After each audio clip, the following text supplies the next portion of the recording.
Já parou pra pensar o que pode acontecer se de repente uma situação política no seu país te faz largar sua casa, seu trabalho, sua família? Pois é, essa é a realidade de milhares de refugiados hoje no mundo. E muitos deles vêm parar aqui no Brasil, sofrendo discriminação, com fake news e um monte de coisa ruim. Será que a gente está sabendo receber essas pessoas? Hoje a gente bate um papo com a Mariana Sacramento, da Caritas. Fica com a gente. E hoje temos a honra de receber Mariana Sacramento para bater um papo com a gente sobre a realidade dos refugiados no Brasil. No programa de atendimento a refugiados e solicitantes de refúgio da Caritas do Rio de Janeiro, realiza esse trabalho de acolhimento, em especial no sentido de reintegrar essa pessoa a uma vida digna, justa, e com isso a gente trabalha com uma série de parceiros, né, e de profissionais para oferecer esse atendimento, né? A gente tem departamento de proteção legal com advogados especializados e profissionais de relações internacionais por conta da documentação, né?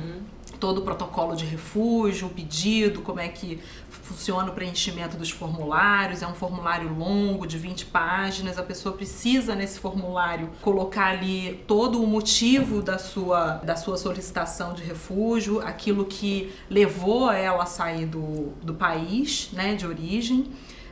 Depois do preenchimento desse formulário, a pessoa precisa passar por uma série de procedimentos, né? Não só com a Polícia Federal, mas com outras, né, instituições, outros órgãos públicos, para que ela possa ter acesso a documentos básicos, né? Não só o protocolo, que já é um documento, como se fosse um RG, que é renovável, né, à medida que a pessoa permanece aguardando pela decisão final, se é aceita refugiada pelo governo brasileiro ou não.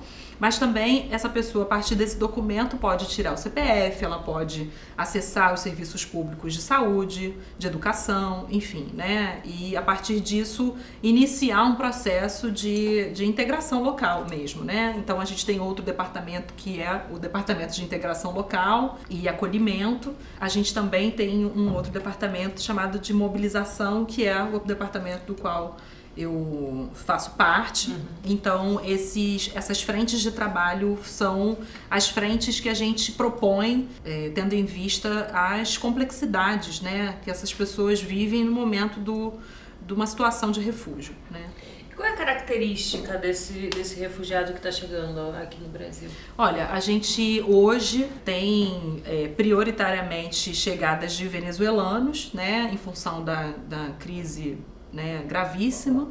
Desde o ano de 2017 para 2018 o agravamento foi bastante perceptível, né? Inclusive a gente vê aí as notícias, né, as pessoas chegando através da fronteira, caminhando em situações bastante precárias. Então hoje o nosso público maior, né, em termos de solicitação de refúgio são os venezuelanos, mas nós temos outros países que geram refugiados, e são mais de 60 nacionalidades, né? Nós recebemos, por exemplo, congoleses, nós recebemos pessoas da Gâmbia, nós recebemos sírios, nós recebemos pessoas de, enfim, Cuba. Posso fazer uma pergunta que eu acho que é legal? O que configura um refugiado? Sim. Porque a gente pode sair do nosso país porque a gente escolheu, sim, por N motivos, mas refugiado, pelo que eu entendi, é uma coisa diferente. Acho bom a gente deixar muito claro. Isso é importante. Isso. O refugiado é aquela pessoa que deixa o seu país não porque escolheu, né, como você falou, mas porque foi forçada, né? Ou seja, é uma condição em que a pessoa se encontra sofrendo graves e generalizadas violações dos direitos humanos. São muitos os motivos geradores dessas violações, né? A pessoa pode estar sendo perseguida por conta da sua etnia, por conta da sua orientação religiosa ou de gênero, sexual também. Sexual política, por ser de um posicionamento, oposição, né? A gente também tem esses grupos, por exemplo, muitas mulheres também precisam fugir dos seus países porque são perseguidas, porque precisam casar muito novas ou porque são violentadas sistematicamente como arma de guerra. A República Democrática do Congo é o nome correto do país. Existem conflitos, né, armados, né, grupos rebeldes que geram perseguição a mulheres exatamente nesse sentido, porque há uma disputa imensa pelo subsolo do país, né? Um país riquíssimo em alguns minérios que também fazem computadores eletrônicos, né? Eles têm minérios que são essenciais na fabricação desses equipamentos, de todos nós, a gente mundialmente é a maior reserva do mundo. 80% está lá no subsolo deles, então esse corpo feminino é uma tática de guerra, né, para poder especialmente para enfraquecer o tecido social, né? Tem assim como outros países da África, né, existe uma cultura de respeito integral, né, àquela matriarca, ao corpo da mulher, e quando esse corpo é violado, toda a família adoece, se destrói, né? Então eles muitas vezes utilizam, né, a violação à mulher exatamente como tática de enfraquecimento daquele grupo social, daquela família, daquele tecido. Aquelas pessoas fogem, são mortas, né? O marido é forçado a se juntar ao grupo rebelde, lutar, enfim. Existem muitas formas, né, em que isso ocorre. Elas chegam muito fragilizadas também. Extremamente. Nunca é uma situação de escolha.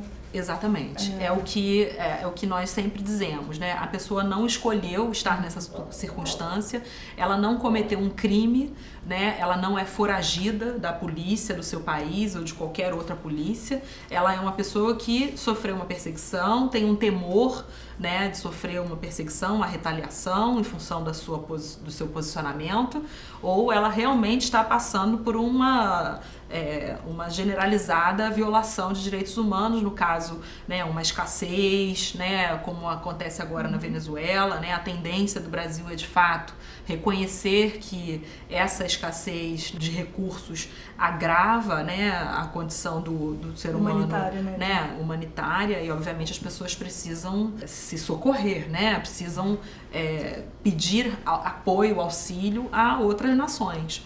Então o refugiado, ele é aquela pessoa que atravessa a fronteira do seu país para um outro em busca exatamente desse acolhimento. E vocês têm um número desses refugiados que entram principalmente pela fronteira ali, Venezuela? A gente hoje tem já cerca de 180 mil pessoas que já fizeram essa travessia. Que não é nada, né? Comparativamente com o contexto da América Latina. E especialmente, bastante bem colocado, porque especialmente quando você compara com a população brasileira, né? Nós temos mais de 200 milhões de pessoas no Brasil. Hoje em dia, com todo esse fluxo, né, de entrada e que a gente está vendo aí na mídia, essas movimentações, isso significa hoje 0,4% da população brasileira. Então, quando a gente entende, né, que esses números eles podem nos ajudar numa compreensão a respeito dessas migrações, ou seja, até para que a gente não tenha uma percepção equivocada, né? Sim, desses fluxos. Existe uma grande falácia, né, de que a entrada desses refugiados em massa acaba que a gente perde nossos empregos, uma ameaça. É uma ameaça, que é um volume muito grande. E que o país não tem condições de receber, né? Vamos dizer assim. Então, hoje, óbvio, né? É claro que a entrada maciça por uma determinada fronteira, né? Por uma determinada cidade, né? Como Pacaraima, que é, né, pequena, é uma cidade que tem poucos recursos, óbvio que afeta a população local e os serviços públicos locais. Mas hoje há uma tentativa do governo brasileiro, já desde que esse fluxo aumentou muito, né? pela interiorização dessas pessoas, que é um projeto que faz com que esse fluxo seja redistribuído pelo país todo e em estados que tenham condições de manejar essas pessoas, de reintegrar essas pessoas. Então o perfil desse refugiado, desse solicitante de refúgio, né? Desse refugiado. É principalmente mulher? São mulheres. Hoje a gente tem, a maioria ainda são homens, mas há um aumento expressivo da entrada de mulheres e de crianças, né, em idade produtiva, né? Assim, normalmente a gente não recebe muitos idosos, porque como as travessias são extremamente, né, difíceis, normalmente os idosos não chegam em muita quantidade, né? Não são todos que aguentam realmente, né, essas travessias. Às vezes são semanas realmente caminhando ou, enfim, pegando caronas ou em ônibus mesmo, né? Hoje em dia o fluxo da Venezuela chega muito por terra, né? Outros países como Congo, né, Síria, obviamente, se dá mais pelo avião mesmo. Eles conseguem, muitas vezes vão fazendo conexões, trabalhando 2, 3 meses num outro lugar, e aí conseguem comprar uma passagem, e aí conseguem se deslocar. E o Brasil é um lugar de fim ou um lugar de passagem? Para os venezuelanos, muitos têm visto como um lugar fim. Aqueles que conseguem vir para os grandes centros, né, Rio, São Paulo, né, alguns estados do Sul, muitas pessoas foram interiorizadas também para o Nordeste. Essas pessoas estão conseguindo minimamente se reintegrar, conseguir trabalhos, porque a emergência é tão grande que elas precisam de fato conseguir, às vezes, mandar dinheiro para os familiares que ficaram na Venezuela, né? Então a pessoa aceita, né, às vezes mesmo tendo uma posição acadêmica, né, um pouco mais, né, avançada, ela aceita um outro tipo de trabalho exatamente porque ela precisa de alguma forma oferecer à família que ficou algum tipo de sustento. O nosso direito não anula o direito de ninguém, e o direito de ninguém não anula o nosso, né? Isso aí. Acho que sempre é importante frisar que os direitos humanos são direitos para todos. Terminamos muito bem, obrigada. Maravilhosa. Mari, cara, obrigada, queridas. Há muito tempo a gente estava querendo trazer você aqui pra gente bater esse papo reto, vamos falar sério sobre o assunto, porque não dá pra gente não falar sobre isso. E a gente precisa entender que são pessoas que precisam de amor, precisam de carinho, de acolhida. Mariana? E de oportunidades. Exatamente. Parabéns pelo trabalho. Vamos estreitar laços daqui da Causa Justa com vocês. E a gente deixa aqui essa mensagem. Gostou? Curte, comenta, compartilhe. Grande beijo a todos vocês. Tchau, tchau, hein?